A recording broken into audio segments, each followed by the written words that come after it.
If you want to read better and think more clearly and understand the ideas shaping our world, then this might be for you. You should join the Dr. John Patrick Book Club. It's a private online community where we read great books together and learn how to think, not just what to think. Inside, you're going to have access to Dr. John Patrick as we work through books and ask questions. If you've ever felt like there are books you should be reading or ideas that you want to understand better, but you didn't want to do it alone, this is a good place to start. You can find the link in the show notes or the description below to join.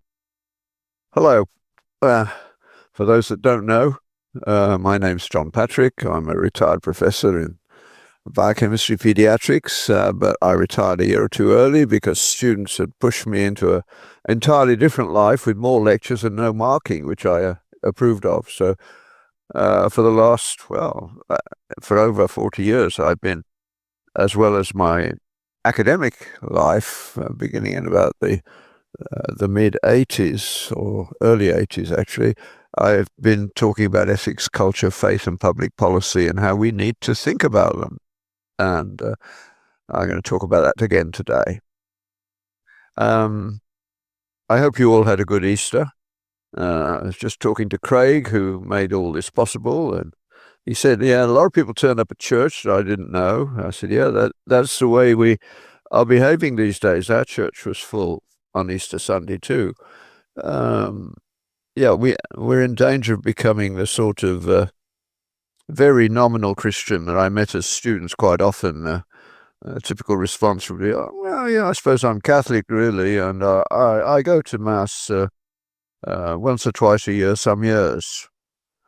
And that doesn't get reignited until they face the big question, I'm going to die, what's going to happen to me? And that's a great pity, because life without engaging with the big questions is going to turn bad. So this on Easter Monday, we had a slightly smaller than usual family gathering because people were busy doing other things at the same time. So we only had 30 people in our house instead of 50. But it was lovely just to sit and talk. And I mean, I've got several grandchildren in the university stage now, and I ended up at one point having quite an interesting conversation, actually with an entirely male selection of grandchildren, about the nature of screens and what they do, and the way they have pushed out serious questions which ought to come, at least be coming to life by teenagers. And it wasn't forced in any way. It was very satisfying from my point of view to have a genuine opportunity to, push them a little bit, challenge them a little bit, but they didn't mind that. That was good. And we'll see what, if anything, comes of it. I mean, things have come of it. I mean, all my children tell me that what mattered most in retrospect was the way we argued about things over the dining room table, with the view that there was a real answer to be found. So my wife was the one who understood this essential when we first arrived in North America. She intuitively understood one aspect of a North American society which she was not going to allow into her house. So she said, I'm not having a microwave.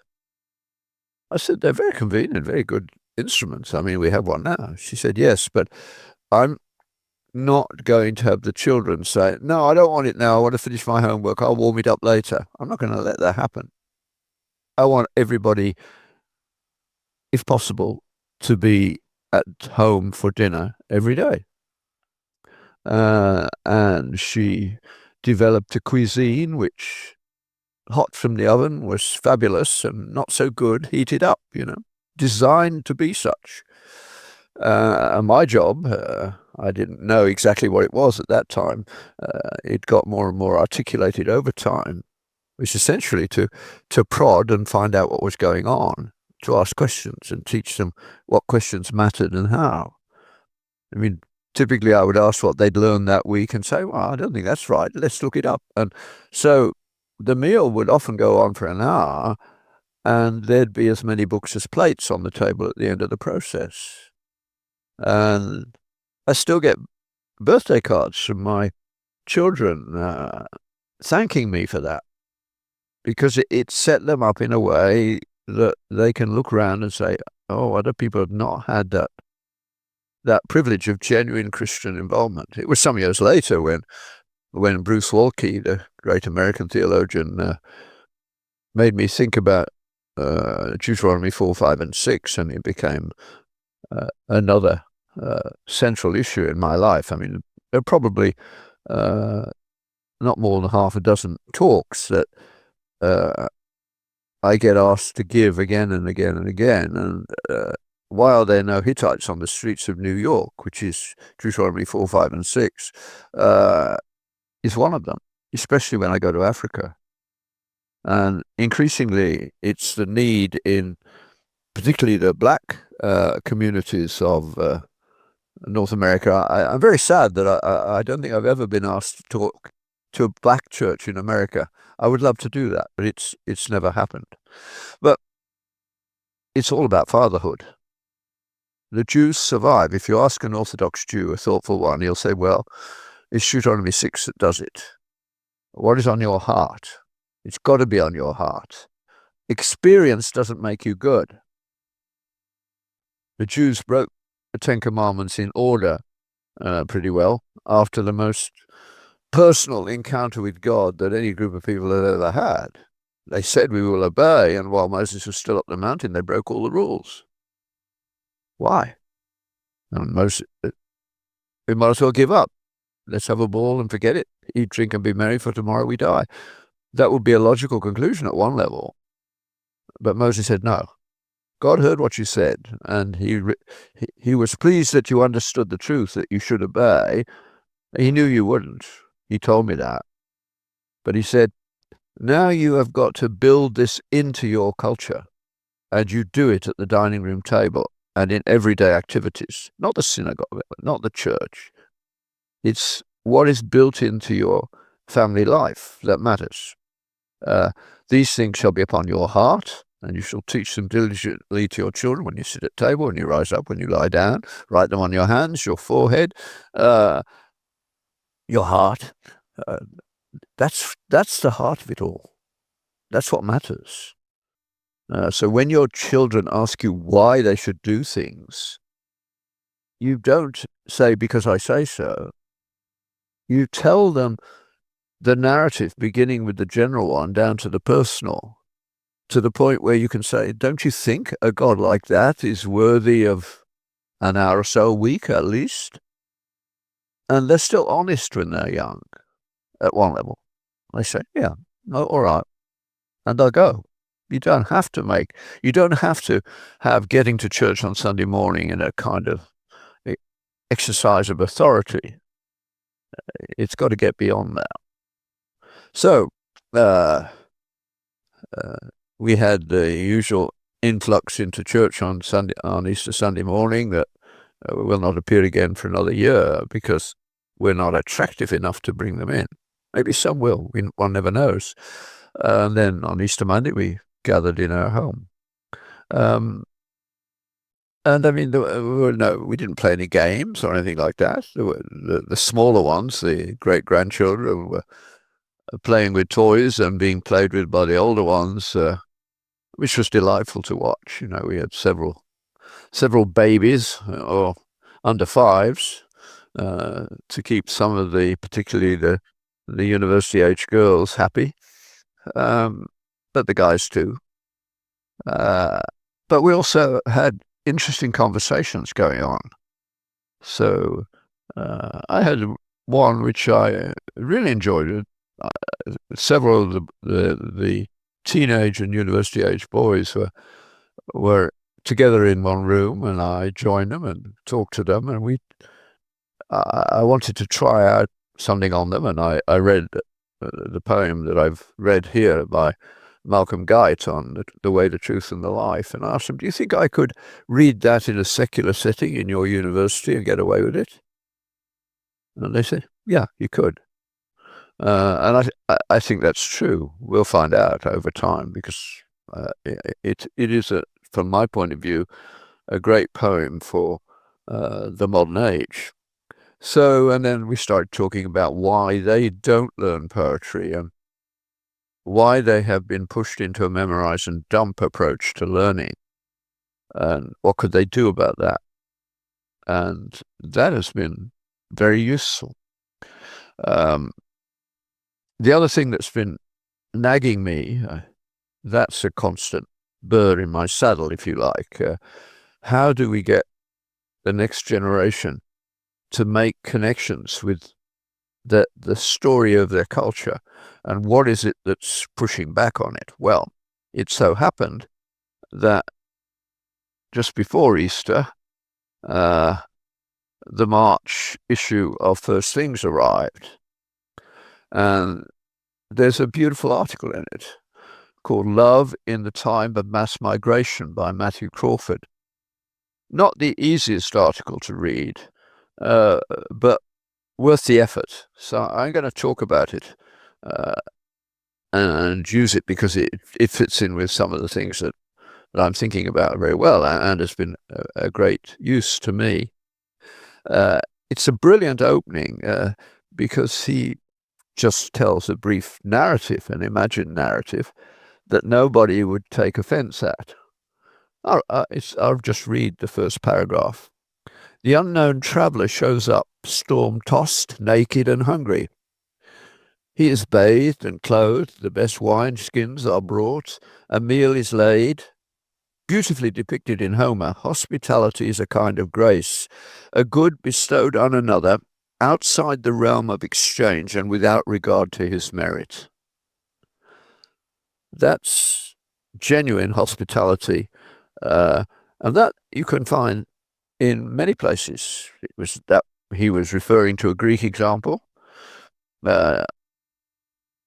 You can find many examples in literature, and they're important. Interestingly enough, one that came to mind immediately for me was in oh gosh, name block again. From the Wars of the Muslim.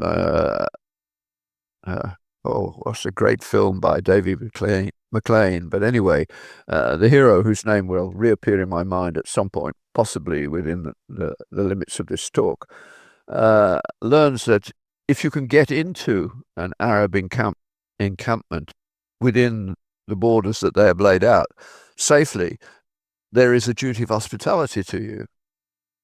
Mind you, it ceases when you leave and you go beyond those borders, and if they can, they'll kill you on occasions. Different sort of process. The Jews had duties of hospitality laid on them in Deuteronomy 2. But they also include duties that you lay on those who come within your gates. They are not to impose their views of what is right and wrong. They have come into your culture, rooted on a particular understanding of how God works. And they must honor those, respect those. That's what we have lost, of course, in the modern world. Judgment has to come. I mean, most Christians, no, gladly it's not most. Many Christians think that non-judgmental means accepting the other and everything that goes along with them immediately and without question. That's nonsense. First of all, it would take away any reasonable account of why societies are different, why some are more law-abiding than others. Judgment has to be involved.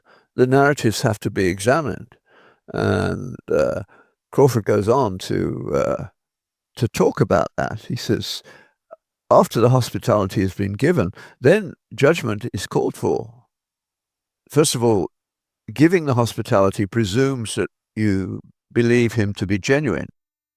You're not going to allow somebody you know is a scammer and a thief into your home. That would be stupidity. Even more so, a pedophile. So, we made judgments.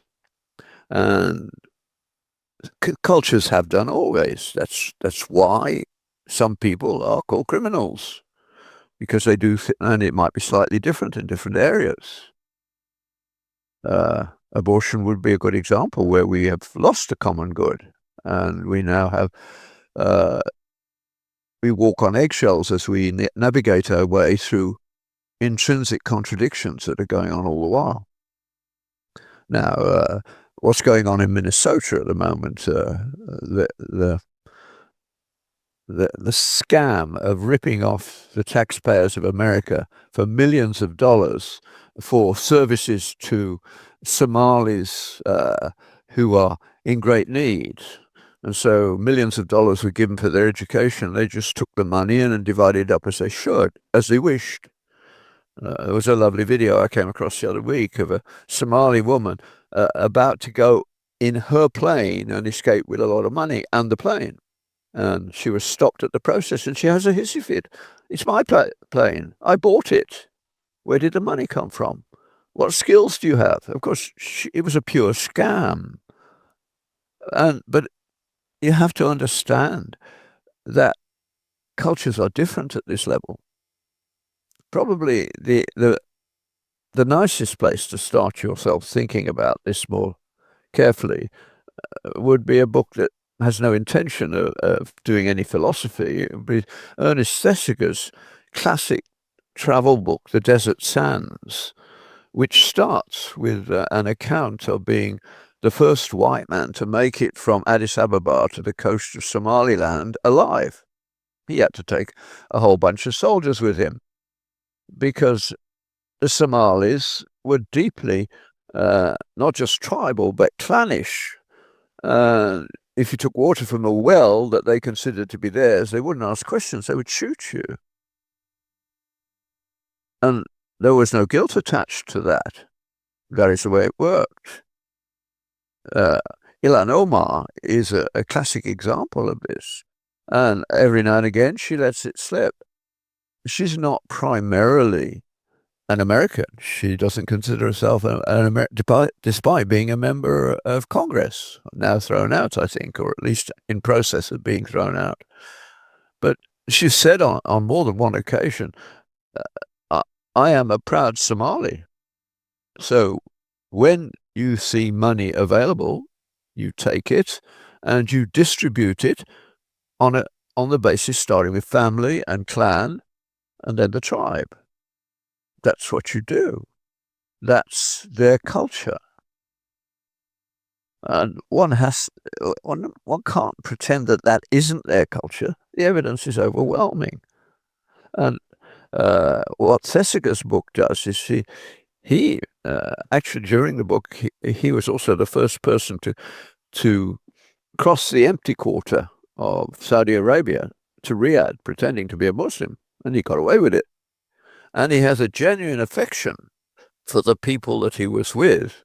And there's a photographic album of his which makes it clear that he was rather attracted to young men, who of course traveled with nomads for obvious usage.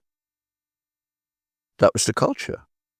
And he had an affection for it, but he could also be, he could see the difference. That's what a genuine intellectual engagement with any culture does. It makes you think, why does this happen here and not here, etc., etc. We've been privileged to live for significant amounts of time in the Caribbean, in Africa, in Europe, and in North America. When we first landed in Jamaica, and I wasn't prepared for what I saw because the houses all had steel grills over their windows. I grew up in working class Birmingham, and nobody had any grills over their windows, and most of the time, most doors were unlocked. Petty thievery didn't happen. Not that there was much to steal, but it didn't happen. I worked in the summer to get a nice bicycle, and I ended up riding it all over Europe over a period of about 5 years. getting to Vienna and Italy and over the Alps a couple of times, the Black Forest, the Low Countries. I rode them all before I went to university. And I didn't have a lock on my bike. So in Europe too, there was petty theft, but it was pretty rare. You know, I've never had a bicycle stolen. My bicycle was worth stealing. I saved a lot of money to make it, to get it put together, buying it bit by bit, frame, wheels, gears, etc. But it was safe. The culture worked that way. It's not true anymore. And when we landed in Jamaica, it was quite clear that petty theft and more was something that people worried about legitimately. Now, we love Jamaica. The Jamaicans are such fun, but if they start to have a real argument, back off as fast as you can, because they can be quite hot-tempered and quite dangerous. And amazingly, although there's quite a lot of theft going on, if a thief is caught red-handed, he's quite likely to end up dead in those days. The crowd would shout chief, and it would all go badly wrong. And of course, it's one of the murder capitals of the world, and sadly, it's been taken over to a considerable degree by the drug cartels. So they had a different culture, but interestingly, they made more progress. The kinds of change that occur over time are really worth thinking about. Becoming a Christian doesn't make you good. It makes you redeemed. And then what happens next is how you work these things out. Now let's go back to Minnesota, if you like. What's going on there? What's the issue? Well, there's a tribal, clannish Muslim society that has taken over whole areas of the city's life and a large amount of tax money, and they are expending it within their culture in the way that they would do. We shouldn't be surprised at that. Now, the liberal elites, hypocrites that they so often are, can't handle this. And many liberal Christians have a problem. Well, Jesus said you must love your enemies, so we mustn't make any judgments. That's not what he says. And Matthew Crawford does a very good account, particularly of love as it is contained in the New Testament. Love your enemies. Now, again, I'll read a paragraph or part of it. The Greeks had at least 2 words for enemies. And echthros, I don't speak Greek, so I may be wrong in pronunciation, was someone hated, a personal enemy. Polymioi were the people of a city that one's own community was contending against. The root word means war. The Muslims divide the world into 2, Dar al-Islam and Dar al-Har. Dar al-Islam is the area of peace, and Dar al-Har, the area of war. They expect to be involved in war when they come outside Dar al-Islam. And when we don't push back, they take that as an example of weakness. Now, the tide is turning. The liberal elite are the ones who say, oh, it's just human beings. Humanity is for everyone. No, human beings have lived together in various ways, and they have to build up their laws and traditions to make their community work. And when Jesus says, love your enemies, he is using the word in Greek that is very personal. He also, the Jews, of course, hate and love can be both appropriate. Jesus says you have been taught that you must love your neighbor and you may hate your enemies. But the word that's being used is, when it comes to enemies, is political, if you like. He says to the soldiers, keep your commands. He doesn't push down on the Roman Empire because he knows that empires that work provide for the people who live there a structure which is better than what they had before if they're good empires. Now, there are bad empires, attempted ones. Fortunately, in the hands of Providence, the Nazis don't last very long. 70 years for most bad mistakes.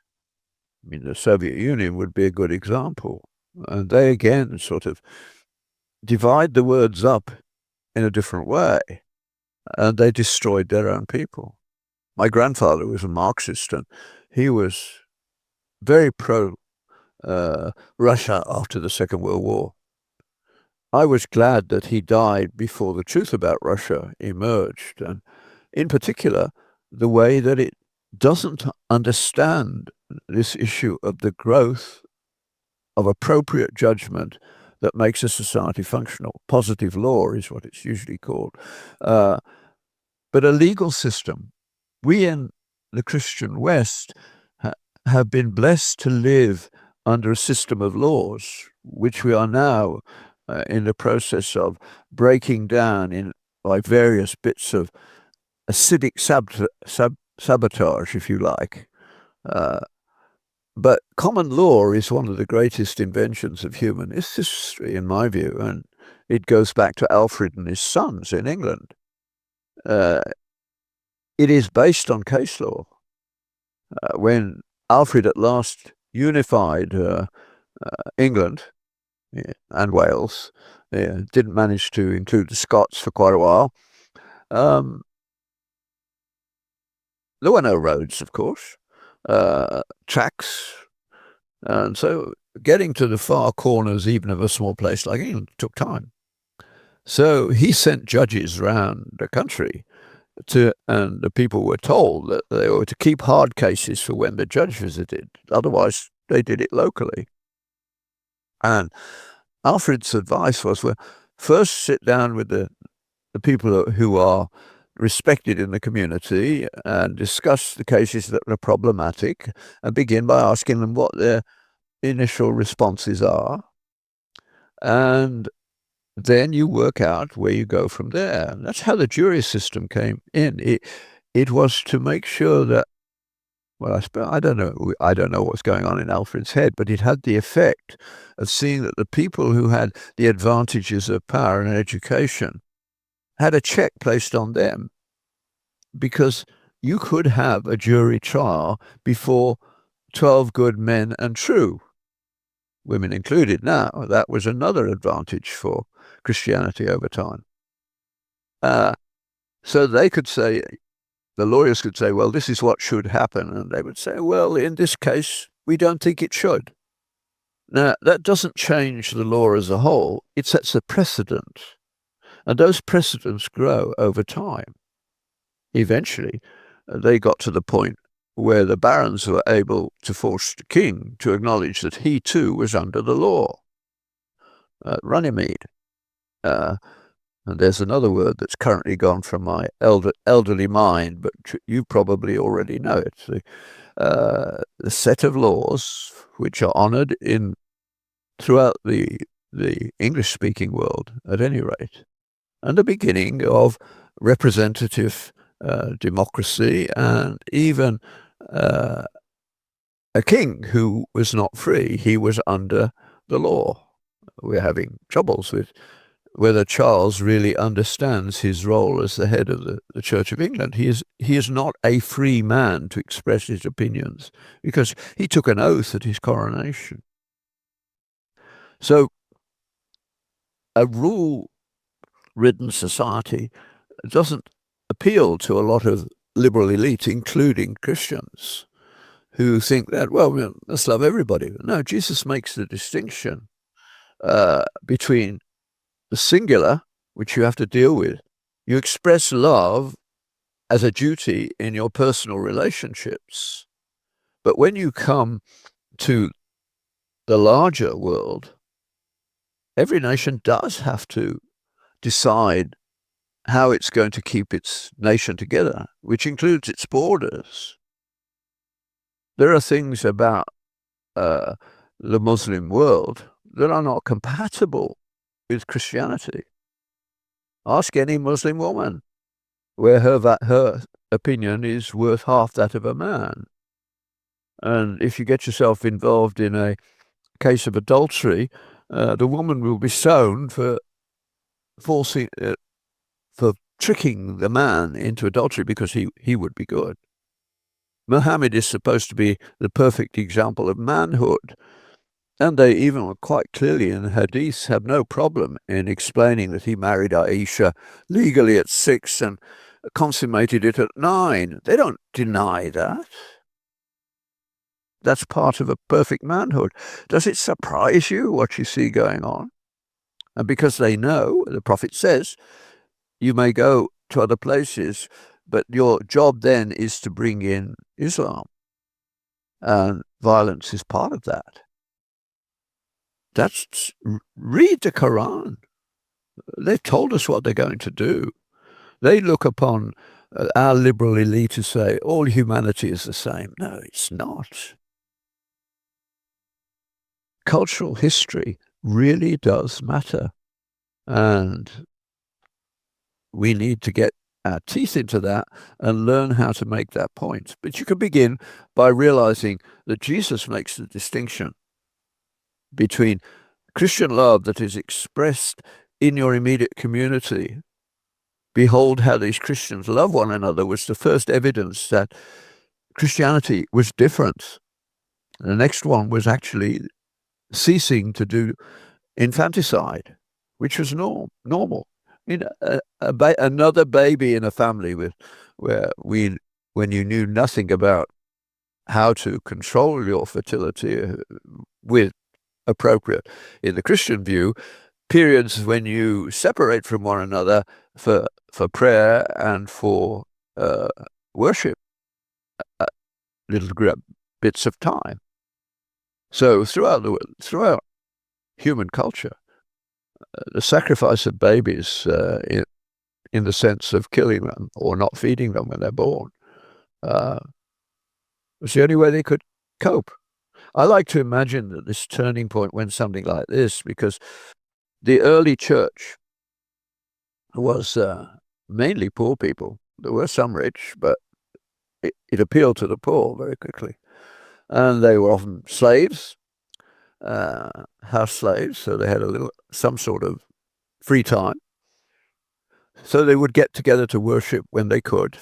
Obviously, they didn't do it openly because that was asking too much of the Romans, and there were periods of real oppression during that time. I mean, thousands were slaughtered in the arena for being Christian, hundreds of thousands.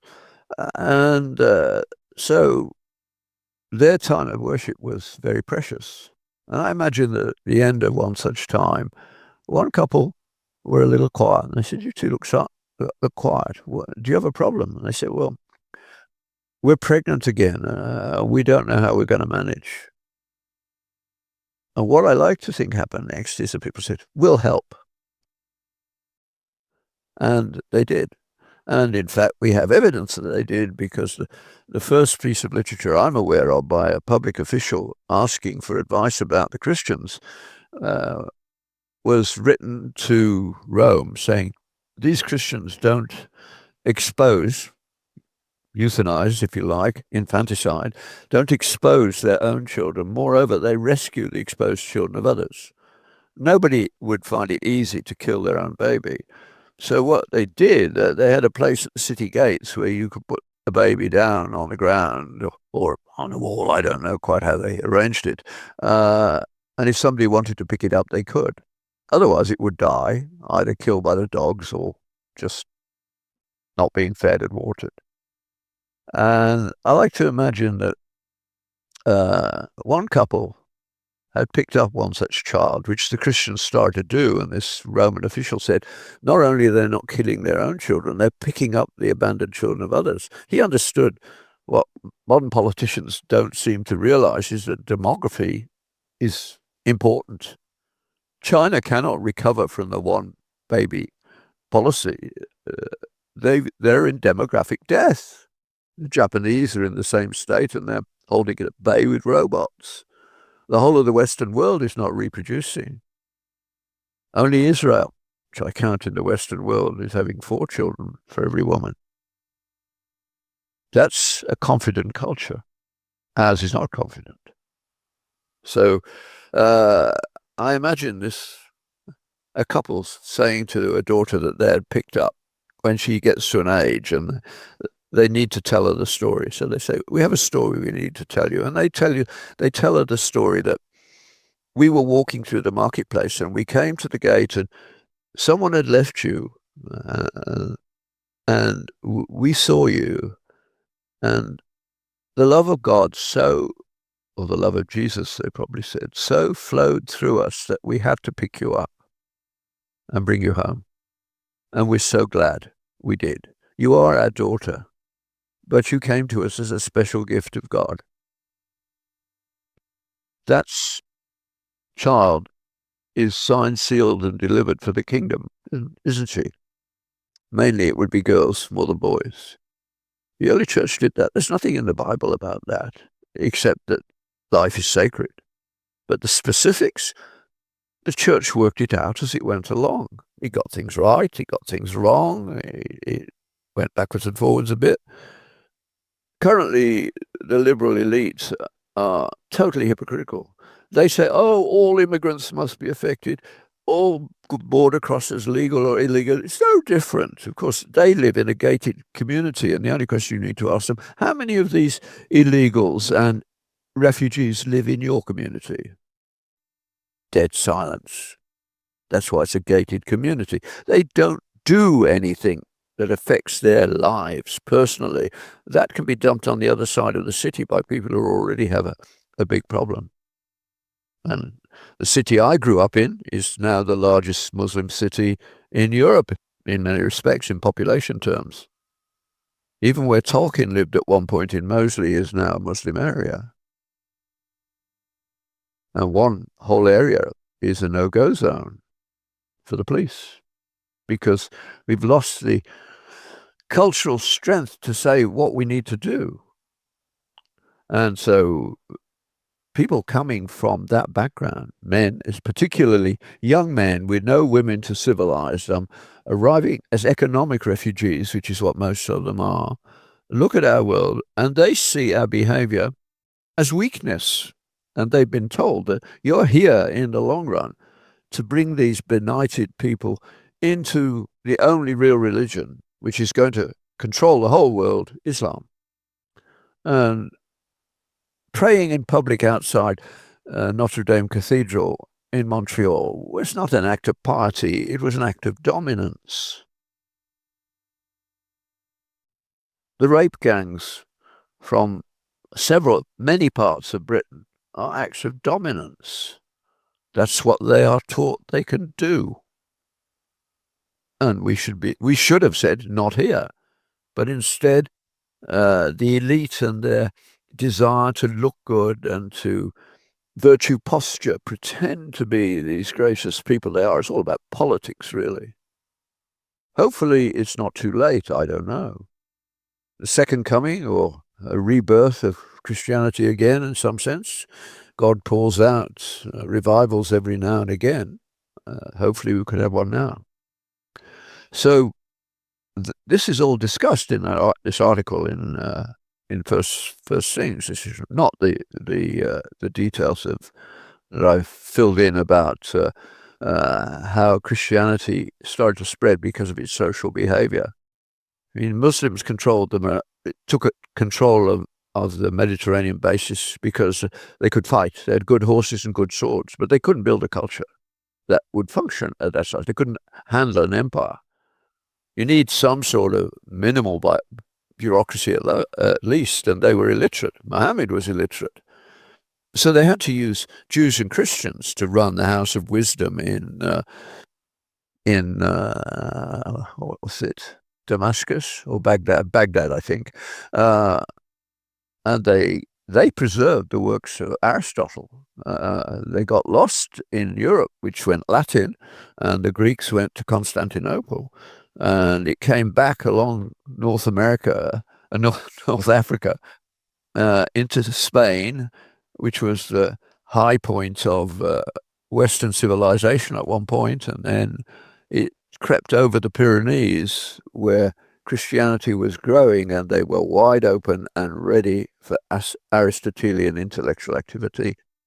And very shortly, the first universities appeared that are recognizably universities, and the first experimental science was done. You can't do experimental science if you believe that the world is controlled by an arbitrary will. The outcome of an experiment is the will of Allah, or fatalism if you're a pagan. The evidence that nature is law-driven is not immediately apparent on the surface. But because we believed in God, the Christian God, we believed he was a God of order, so deep down there must be. That makes inductive reasoning rational. The modern elite hate inductive reasoning, so they teach the students a lie, that everything began because of a hypothetico-deductive system. Deductive system. They don't want an inductive one. But it didn't work that way. People went exploring because God had told them that we are supposed to control nature, but we weren't doing very well. Maybe we're doing it the wrong way. Let's do things we really understand, simple things, like rolling a ball down an angled plane and seeing where it landed. That was the beginning of science. That was Galileo. Took a couple of centuries, but I've talked about that in previous videos. I just want you to be thinking now, what's your job going to be? Hopefully some of you will go and read The Desert Sands and notice something very interesting, which Matthew Crawford picks up. He says it's interesting that the best accounts of language and culture are often written by missionaries because they contain description which is not afraid to say, well, I think this is wrong. But there's an affection there as well. So Thesiger, not a Christian, but from the Judeo-Christian West, he has an affection for the Somalis and the desert people, but he also doesn't pretend that it is all good going for everyone. He understands its brutality and its homosexuality, which suited him very well. So that's the difference. And we don't even talk about it. If you've got a child doing science in high school, at least read Rodney Stark's Introduction to the History of Science. Oh, name block again. Go to my website and the book list, Rodney Stark. Every child thinking of science as a career, you should read God's Handiwork chapter to them. Read with them. It will help you to put your feet down solidly. John Lennox, of course, is doing it in the modern environment. So we need to get back to the point where we say, no, we in this country do things this way. Now, the other fascinating thing that is another stream going on under this is that there are several black intellectuals in South Africa who are saying the unthinkable. I mean, we have a great love for South Africa. We've been there many times. We first went there in 1987, before apartheid came to an end, but where it was clearly coming to an end. It was on the way. And we were pretty naive, very glad of what was happening. We stayed with liberal South Africans who were somewhat naive about what was going to happen. But I mean, we've now got to the stage in 30 years when apartheid came to an end and the government was handed over to the ANC. South Africa was effectively a first world nation. They claimed to produce the first armor-piercing bullet, for instance. Eskom, the electricity system for South Africa was so good, it was exporting energy to the nations to the north. Now they have brownouts every day. What has happened in 30 years is that everything has fallen apart. And thoughtful black people are saying, let's begin by acknowledging that it has fallen apart. The public health system, which was one of the best in the world, is in ruins. Corruption is endemic in politics.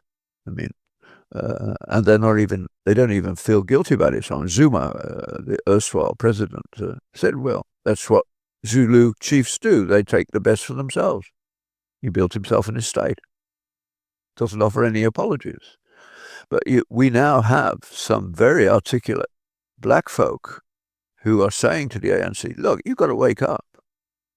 When the white people arrived in South Africa, there were no roads, no railways, no education systems, no legal system,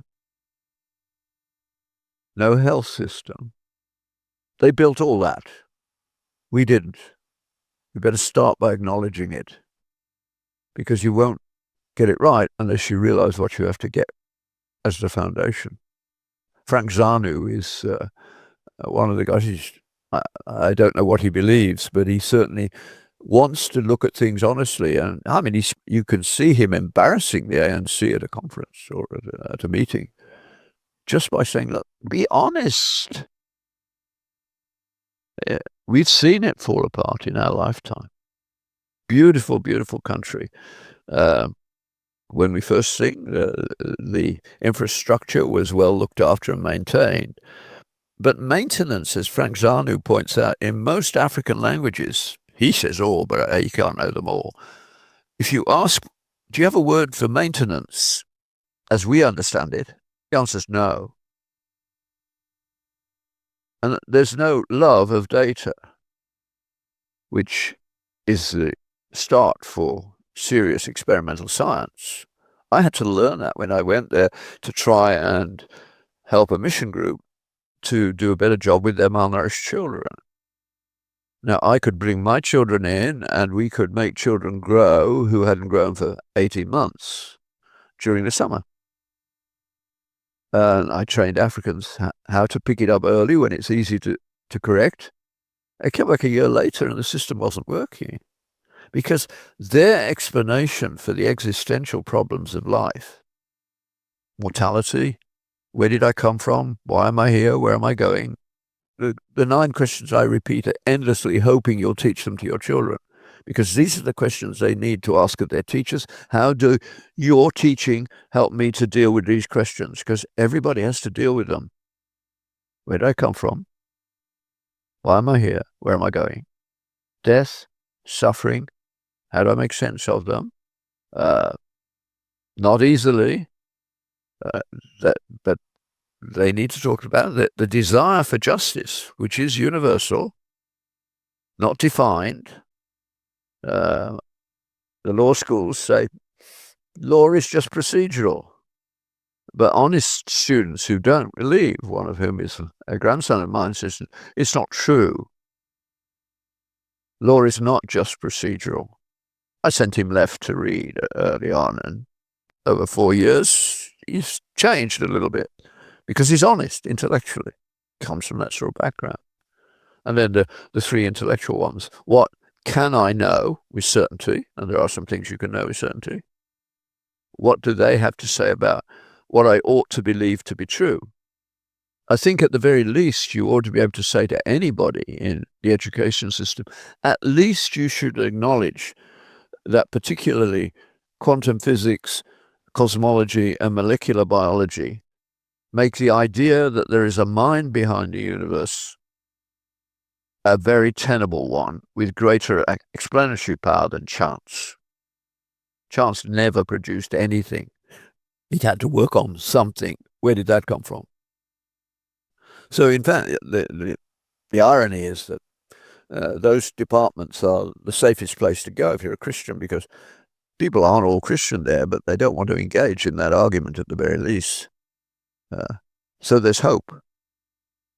But we need those 9 Christians you need to be a bit of a pain about bringing them up whenever you see they're pretending we have answers we don't have.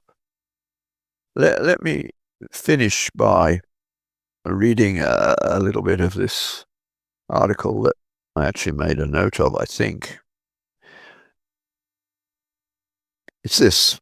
This is Crawford describing a man called Mani.